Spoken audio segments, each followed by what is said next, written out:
Hello student, मैं आपका शिक्षक मित्र आपका आपके यूट्यूब चैनल जिसका नाम 10th मैथ एंड साइंस है, मैं आपका हार्दिक स्वागत करता हूं। आज के वीडियो में हम मॉडल पेपर नंबर 3 के प्रश्न संख्या 7, 8 और 9 पर चर्चा करेंगे। तो चलिए शुरू करते हैं हमारे प्रश्न संख्या 7 पर चर्चा। देखिए, आपको स्क्रीन पर दिख रहा है आपका प्रश्न संख्या 7। निम्न यौगिकों की संरचनाएं चित्रित कीजिए। यहाँ आपको दो यौगिकों की संरचनाएं चित्रित करनी है। पहला है एथेनोइक अम्ल और दूसरा है ब्रोमोपेंटेन। तो पहले करते हैं हम एथेनोइक अम्ल की संरचना। एथेनोइक अम्ल, पहले ये देखेंगे एथेनोइक अम्ल दो, इसका संधि विच्छेद करेंगे। Ethane plus oic. एथेन जिसका सूत्र होता है C2H6 और ओइक जिसका सूत्र होता है COOH। ओइक एक क्रियात्मक समूह है जिसका अनुलग्नक होता है COOH। यहाँ पर हमने एथेनोइक अम्ल का जो है, यहाँ पर हाइड्रोजन प्रतिस्थापित होंगे और ये COOH ग्रुप यहाँ जुड़ेगा और इसी तरीके से फिर ये यहाँ से इस तरीके से ये बन जाएगा CH3COOH। यहाँ पर देखिए कार्बन 2, यहाँ भी कार्बन हमारे एक ये कार्बन और एक ये कार्बन, ठीक है। हाइड्रोजन 3 और 1 4, 2 हट गए तो 3 और 1 4 हाइड्रोजन आ गए और ये COO ग्रुप देखिए, ये COO ग्रुप। तो इस तरीके से यहाँ पर इसकी विस्तृत संरचना करेंगे तो ये एक कार्बन ये आ गया, इसके तीन तरफ हमने ये 3 हाइड्रोजन जोड़ दिए। एक हाइड्रोजन ये रहा, देखिए H3 है तो एक हाइड्रोजन ये रहा, एक हाइड्रोजन ये रहा, एक हाइड्रोजन ये रहा। कार्बन के चौथी तरफ जो है एक दूसरा कार्बन, ये वाला कार्बन ये जुड़ गया और यहाँ पर ये जो ऑक्सीजन है ये आ गया डबल बॉन्ड के साथ में और फिर ये बच गया O और H ग्रुप, ये OH ग्रुप यहाँ आ गया। तो इस तरीके से हमारे एथेनोइक अम्ल की जो संरचना है वो बनती है CH3COOH और इसकी अगर विस्तृत संरचना करेंगे तो ये बन गया CH3C OOH। इस तरीके से हमारे यहाँ पर ये एथेनोइक अम्ल की संरचना बन जाती है। अब चलिए चर्चा करते हैं हम हमारी दूसरी यौगिक की संरचना जिसका नाम है ब्रोमोपेंटेन। देखिए ये पेंटेन है, पहले पेंटेन समझेंगे। ये देखिए पेंटेन, पेंटेन एक एल्केन है। पेंटेन का मतलब कार्बन 5। तो जब कार्बन 5 हैं तो हाइड्रोजन जो होता है, हम जानते हैं कि एल्केन में जितने कार्बन होते हैं उसके दुगने से 2 ज़्यादा हाइड्रोजन होते हैं। अर्थात कार्बन अगर 5 हैं तो हाइड्रोजन जो है उसका दुगना करेंगे, 5 का दुगना 10 और उसमें 2 जोड़ देंगे तो हाइड्रोजन हो जाएंगे 12। जैसे कार्बन 4 होंगे तो हाइड्रोजन कितने होंगे 10, 8 नहीं 10, 2 ज़्यादा होंगे। तो यहाँ पर अब इसको हम पेंटेन को लिखेंगे तो देखिए पहले इसमें कितने कार्बन हैं 5, तो पहले 5 कार्बन लिख लेंगे, 1 2 3 4 5 और फिर इनसे हाइड्रोजन चिपकाएंगे, हाइड्रोजन जोड़ेंगे। तो हमेशा ध्यान रखिए कि जो किनारे पर जो हाइड्रोजन जुड़ेंगे वो 3 जुड़ेंगे, यहाँ पे भी 3 और यहाँ पे भी 3 और कार्बन श्रृंखला के जो बीच में है यहाँ पे 2 हाइड्रोजन जुड़ेंगे। 2 हाइड्रोजन ये रहे, 2 हाइड्रोजन ये रहे, 2 हाइड्रोजन ये रहे। तो कार्बन तो हो गए 5, 1 2 3 4 5 और हाइड्रोजन हो गए 3 और 2 5, 5 4 2 7, 7 और 2 9 और 9 और 3 12। इस तरीके से 12 हाइड्रोजन हो गए। अब इसकी भी इस तरीके से विस्तृत संरचना बनाएंगे। तो हमने पहले ये 5 कार्बन लिख दिए, ठीक है। अब पहले वाले कार्बन से 3 हाइड्रोजन जोड़ने अपने को, तो देखिए 1 2 3।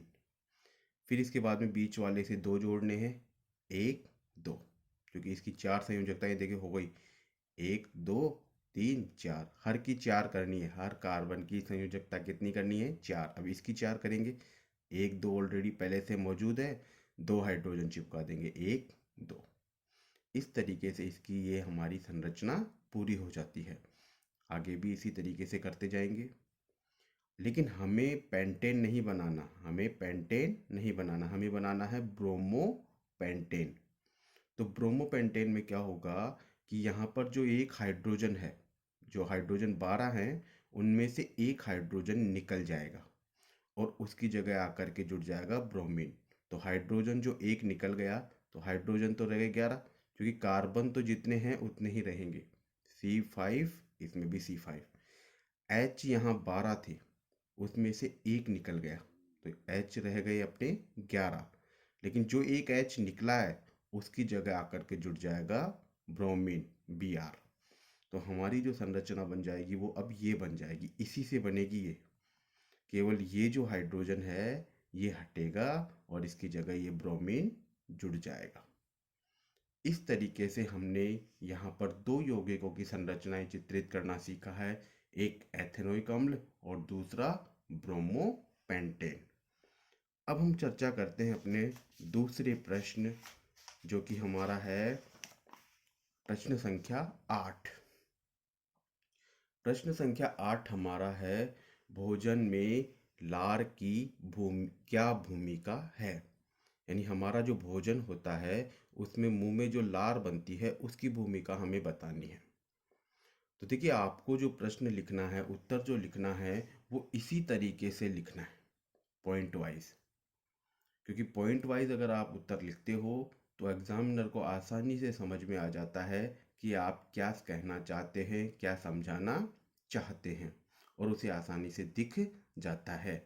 और उससे ये मालूम चल जाता है कि बच्चे को जो है विषय का पूरा ज्ञान है और वो आपको पूरे अंक देता है।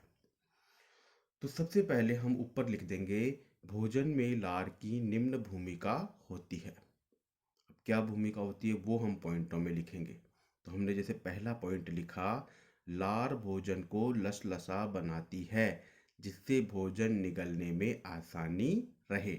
यानी जो लार होती है हमारी, वो भोजन को लसलसा बना देती है, गीला बना देती है, जिससे भोजन आसानी से हम निगल सकते हैं। दूसरा पॉइंट है आपका, लार में एक एमिलेज, जिसको हम टाइलिन भी बोलते हैं, वो एंजाइम होता है जो कि मंड मतलब कार्बोहाइड्रेट जो हम भोजन में करते हैं उसके जटिल अणुओं को सरल शर्करा में खंडित कर देता है। यानी कि लार में एक एमिलेज एंजाइम होता है जिसको हम टाइलिन एंजाइम भी कहते हैं, जो भी हम कार्बोहाइड्रेट खाते हैं। अब कार्बोहाइड्रेट क्या होता है, जितना भी जो भी गेहूं हम, जो भी अनाज हम खा रहे हैं उसमें कार्बोहाइड्रेट होता है, चावल खा रहे हैं वो भी कार्बोहाइड्रेट है, गुड़ खा रहे हैं वो भी कार्बोहाइड्रेट होता है। तो जो भी हम कार्बोहाइड्रेट खा रहे हैं उसका जो पाचन होता है वो लार में जो एमाइलेज एंजाइम होता है वो करना शुरू कर देता है। अब यहाँ पर जब आप उत्तर लिखें तो जो महत्वपूर्ण बिंदु हैं उनको अंडरलाइन जरूर करें, ताकि एग्जामिनर आसानी से देखे, क्योंकि एग्जामिनर के पास इतना समय नहीं होता है कि वो पूरी रामायण, पूरी खिचड़ी को पढ़ सके। अगर हम इसको बिल्कुल मिला करके लिख देंगे तो इसमें कुछ भी समझ में नहीं आएगा, एग्जामिनर को भी समझ में नहीं आएगा, और अगर आपने पूरा लिखा भी है तब भी आपको पूरे अंक नहीं मिलेंगे। तीसरा पॉइंट आपको लिखना है, लार मुंह व दांतों को साफ रखती है। देखिए, अगर हमारे मुंह में लार बनती रहती है तो हमारे मुंह में ये लार जो होती है वो जीवाणुओं को नष्ट करती है, मुंह के जीवाणुओं को नष्ट करती है और मुंह को और दांतों को साफ रखती है। रात्रि में आपने अनुभव किया होगा कि रात्रि में लार की मात्रा बहुत कम बनती, नहीं बनती है। तो उस स्थिति में क्या होता है, और हमारा मुंह खुला रह जाता है कई बार, तो जीवाणु और कीटाणु उसमें घर कर जाते हैं, और जब सुबह उठते हैं तो हमारा मुंह और दांत दोनों खराब मिलते हैं। उसका प्रमुख कारण यह है कि रात को जो है लार बनती नहीं है, जिससे मुंह और दांत खराब हो जाते हैं और फिर हमें कुल्ला करना पड़ता है। दिन में तो ऐसा नहीं होता है, आपने देखा होगा दिन में ऐसा नहीं होता है, क्योंकि दिन में लार बनती है। लार मुंह को हमेशा गीला बनाए रखती है। देखिए, जो लार होती है वो हमारे मुंह को हमेशा गीला बनाए रखती है। इससे ये फायदा होता है कि हमें बार बार पानी नहीं पीना पड़ता है। अगर लार मुंह को गीला नहीं बनाएगी तो हमें हर 1 सेकंड 2 सेकंड के बाद में पानी पीना पड़ेगा, प्यास लग जाएगी, और ऐसा संभव नहीं है। अगला पॉइंट, पांचवा जो पॉइंट लिखना है आपको इसमें, वो लिखना है लार में उपस्थित लाइसोजाइम एंजाइम होता है। देखिए, लार में एक एंजाइम होता है जिसका नाम होता है लाइसोजाइम, और ये लाइसोजाइम एंजाइम क्या करता है, मुंह के जीवाणुओं को, भोजन के साथ में जो भी जीवाणु आते हैं उनको नष्ट कर देता है और उसको पेट में नहीं जाने देता है। तो इस तरीके से आप जो है भोजन में लार की क्या भूमिका है उसका उत्तर लिखेंगे। स्पष्ट लिखें, अच्छा लिखें, ताकि एग्जामिनर को आसानी से समझ में आ जाए। थोड़ी शब्दों को थोड़ा दूर लिखें और थोड़ा मोटा लिखें। अब चर्चा करते हैं हमारे 9वें प्रश्न की। 9वां प्रश्न है हमारा, जटिल संरचना वाले जीव पुनरुद्भवन द्वारा नई संतति उत्पन्न नहीं कर सकते हैं, समझाइए। तो सबसे पहले तो इस प्रश्न में आपको ये पुनरुद्भवन शब्द क्या है, किसे कहते हैं, इसको समझना जरूरी है। देखिए, पुनरुद्भवन, पुनः मतलब दोबारा, पुनः मतलब दोबारा, भवन मतलब उग जाना।